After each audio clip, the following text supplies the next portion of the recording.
Good morning. তো সকাল সকাল বৃষ্টি শুরু হয়ে গেছে।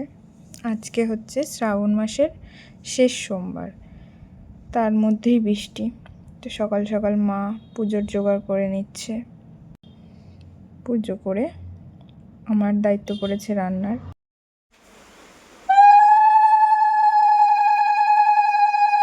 মা পুজো হতে হতে আমি চলে যাচ্ছি রান্নাঘরের দিকে। আজকে রান্না হচ্ছে খিচুড়ি, তাই আগে মুগ ডালটা ভেজে নিলাম। তারপরে কড়াইতে তেল দিয়ে তার মধ্যে কিছু সবজি দেব। ফুলকপিটা আগে ভেজে নিয়ে নুন হলুদ দিয়ে একদম লাল লাল করে ফুলকপিটাকে ভেজে নিয়ে তারপরে ফুলকপিটাকে তুলে নেব।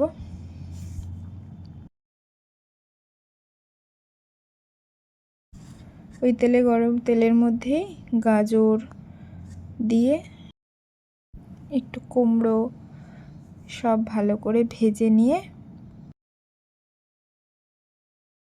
তুলে নেব।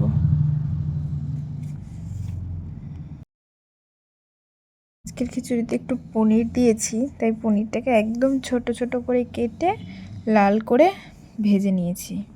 ব্যাস, পনিরটা ভাজা হয়ে গেছে। পনিরটাকে তুলে নিয়ে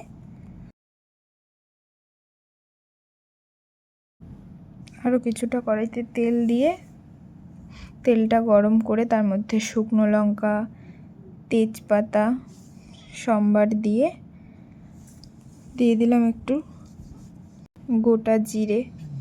ভালো করে ভেজে নিয়ে তার মধ্যে দিয়ে দিলাম আদা বাটা, লঙ্কা বাটা।